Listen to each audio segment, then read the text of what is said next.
வணக்கம் கைஸ், இந்த வீடியோவை கொஞ்சம் சீக்கிரமாக அப்லோட் பண்ணுறேன். கதை என்னென்னா, ஒரு 3 வாரத்துக்கு முன்னாடி ஒரு ஹைக்கிங் போயிருந்தோம். அந்த கதை என்னென்னலாம் நடந்ததுன்னு இந்த வீடியோவில் பார்க்கலாம்.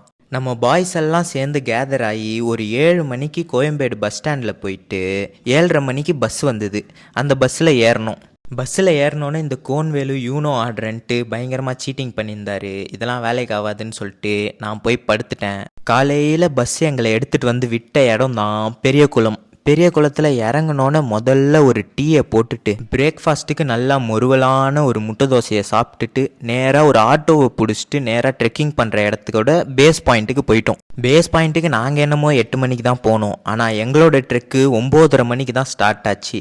இந்த ட்ரெக்கோட ரூட்டு பார்த்தீங்கன்னா கும்பக்கரையிலேருந்து நேராக வெள்ளகவி போயிட்டு அங்கேருந்து கேம்பில் ஸ்டே பண்ணிவிட்டு அடுத்த நாள் கொடைக்கானலுக்கு ஏரியே போகிறது தான் பிளான். சும்மா சொல்லக்கூடாது, ட்ரெக்கு ஒன்றும் நான் நினச்ச அளவுக்கு ஈஸியாலாம் இல்லை, ரொம்ப கஷ்டமாக இருந்தது. அதே மாதிரி வைல்ட் அனிமல்ஸ்லாம் பார்ப்போன்னு சொன்னாங்க. ஆனால் நாங்கள் பார்த்தது என்னமோ இந்த டாங்கியை தான். ட்ரெக் பண்ணி போகிற வழியில் கீழே இந்த நாகப்பழம்லாம் இருந்தது, காட்டு நாகப்பழம். அதெல்லாம் சாப்பிட்டுட்டு நேராக ட்ரெக்கு ஏறிட்டோம். ட்ரெக்கு ஏறி முடித்தோன்னே ஒருத்தர் மூஞ்சிலையும் ஒரு சிரிப்பை பார்க்கணுமே.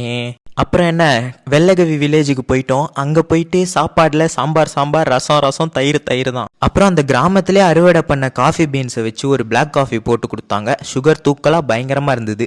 அங்கே கொஞ்ச நேரம் ஊரெல்லாம் சுற்றி பார்த்துட்டு நேராக கேம்ப் சைட்டுக்கு வந்துட்டோம். நான் சும்மாலாம் சொல்லலை, கேம்ப் சைட்டோட வியூ பயங்கரமாக இருந்தது. நீங்களே பாருங்கள். கேம்ப் சைட்டில் மஜாவாக நாகப்பழம்லாம் இருந்தது. அதெல்லாம் சாப்பிட்டுக்கிட்டே அன்னைக்கு டேவை முடிச்சிட்டேன். அடுத்த நாள் கொடைக்கானலில் என்னென்னலாம் பண்ணோன்னு சொல்கிறேன். மஜாவாக ஒரு ஃபாலோவை மட்டும் தட்டி விட்டுக்கோங்க. அடுத்த வீடியோவில் பார்க்கலாம். பை.